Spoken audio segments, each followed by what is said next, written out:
Welcome to Michael POTTS F1, every moment from every Grand Prix.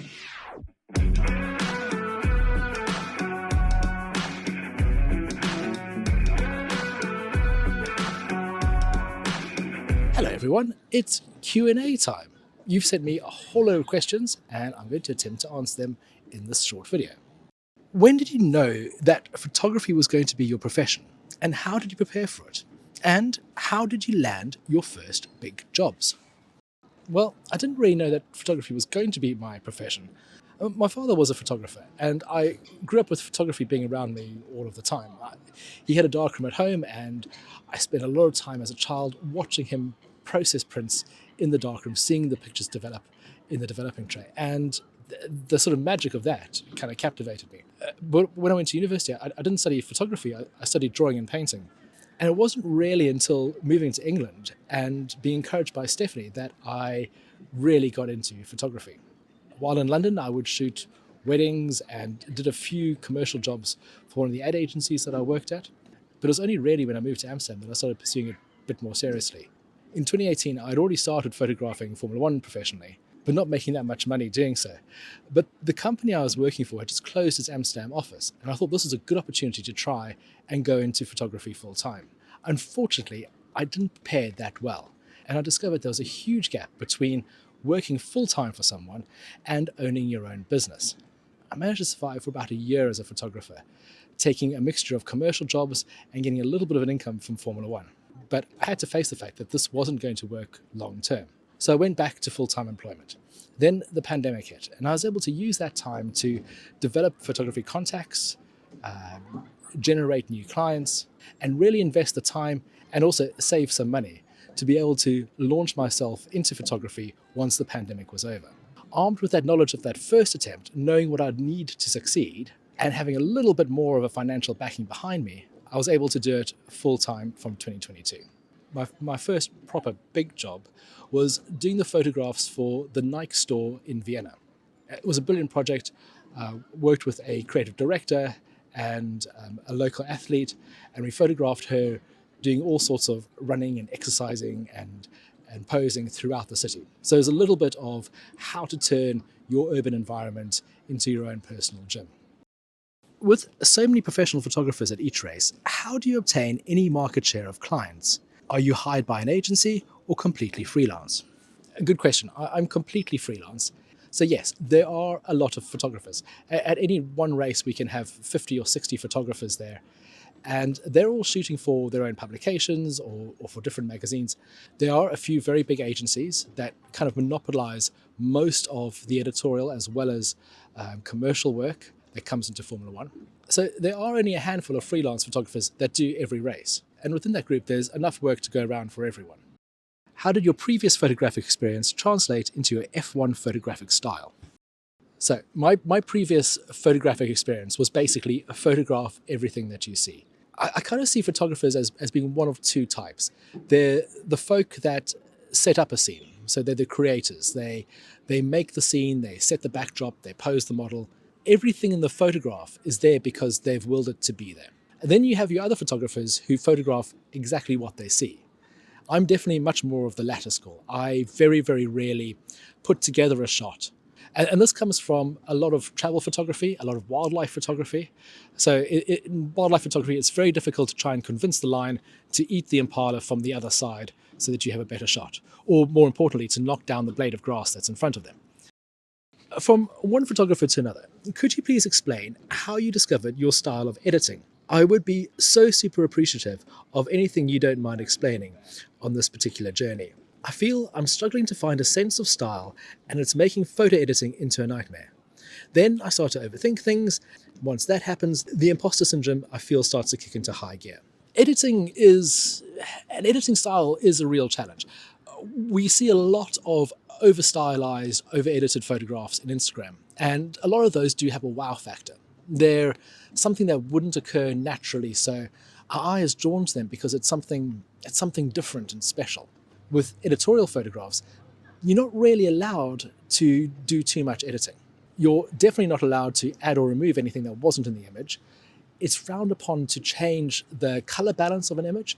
So, for example, to make it look a little bit more orange, to hint that there was more of a stronger sunset, for example. It's really got to be as close to what actually happened as possible. So that's often my starting point.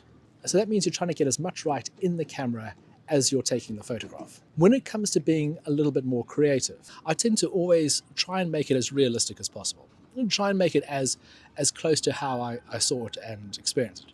Even if that's a very, very abstract, long exposure photograph.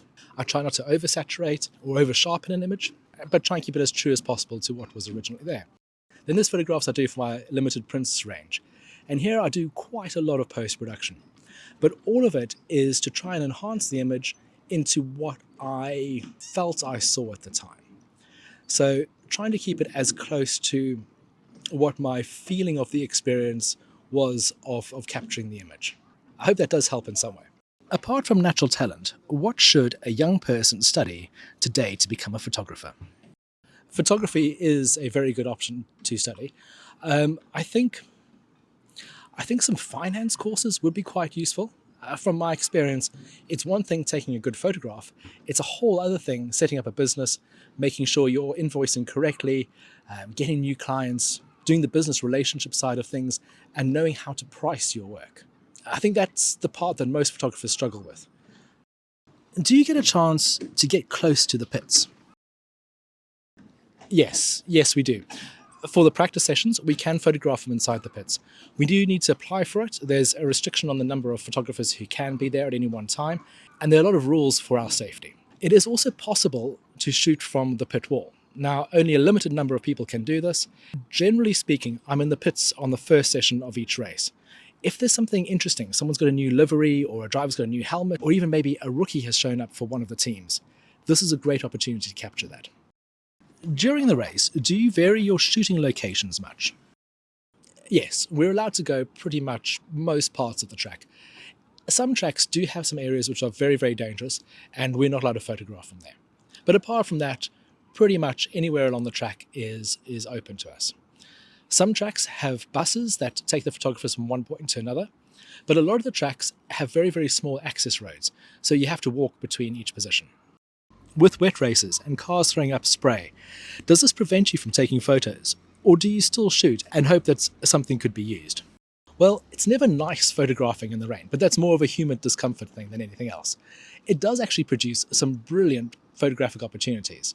So while I might complain a little bit about it, I do love it from a photographic point of view. I was wondering, since you photograph all the major Formula One races, how well known are you? Are you like a fixture, or simply everyone knows you and just stay in the moment naturally so you can get those fabulous shots? The F1 paddock is a massive travelling circus, but it's also a very, very diverse circus. So we don't really hang out with the mechanics that much. I do know quite a lot of people in hospitality, but we often all end up on the same flights, including the drivers. And yeah, I'd like to think that I'm at least recognised by a few of them. How on earth do you get your post, like visas, etc.? Or is everything digital now? I would figure a visa would be a hard copy of some kind, isn't it? Post is a bit of a problem. I have digitised most of my important correspondence, but yeah, there are still a few things that arrive by mail and it's difficult to get hold of them. For visas, most countries that I travel to have some sort of digital visa on arrival scheme. The one that doesn't is China, and that is an absolute nightmare each year. Do you think the second RB car is cursed? Kind of feels that way, poor Yuki. Do you play F1 Fantasy? Who is your underdog driver this year? I'm always trying to spot you in the scrum of photographers. Do you wear one of those vests or just street clothes? So I don't play F1 Fantasy. Underdog driver, that's a bit difficult. I would like to see Gabriel Bortoleto, Kimi Antonelli, and Ollie Behrman do well. And I don't think we've seen the best of Nico Hülkenberg yet. I do wear one of those vests, but only when I really, really have to. So I do always wear pink trousers on race day. So if you're looking for something unique, that's it. Now, do I think that second RB seat is cursed? I don't think it's cursed, but I do think that whoever sits in it has a very, very difficult time. Remember, Max sat in that second seat when he was up against Daniel Ricciardo. And he was fine. But what seems to have happened since Max has become the number one driver, the characteristics of that car have been honed more towards Max's liking. So it is going to be very, very difficult for Yuki to sort of step in and perform as well as Max. It is a very, very difficult car. What was your all-time favourite F1 moment? Mine was the 1986 Spanish Grand Prix, Senna and Mansell, wheel to wheel. And in history of F1, which of the shots would you most likely to have got? I've dipped in and out of F1 all my life and also interested in photography. I have a shot of Mansell giving Senna a lift during his victory lap because Senna ran out of fuel and was walking back to the pits. Sadly, I didn't have a great camera then. To be honest, the shot of Mansell giving Senna a lift is probably one that I would have liked to have got myself. One of my first memories is of Niki Lauda winning the championship by half a point with Alan Prost. I think that's probably what got me into Formula One. I was a big Lauda fan at the time. More recently, when Jenson Button won the Australian Grand Prix for Brawn, as the start of Formula One's greatest Cinderella story, the Brawn team had no right to be on the grid, let alone win the race. That really brought a tear to my eye. And in terms of shots that I would like to have taken, there are quite a lot. I do remember when I was quite young, seeing a shot of Schumacher at Spa, driving past a forest, and the photographer had taken it at a slow shutter speed, and the green had all blurred out, and Schumacher was in perfect focus. And I was just amazed at how beautiful the image was, and how perfect the skill of the photographer had been to capture that exact moment. I wish I could find it again and see who took it, but it was an absolute brilliant image.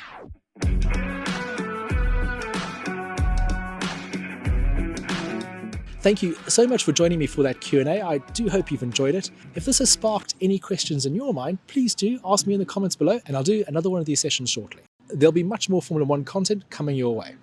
So until the next race, goodbye.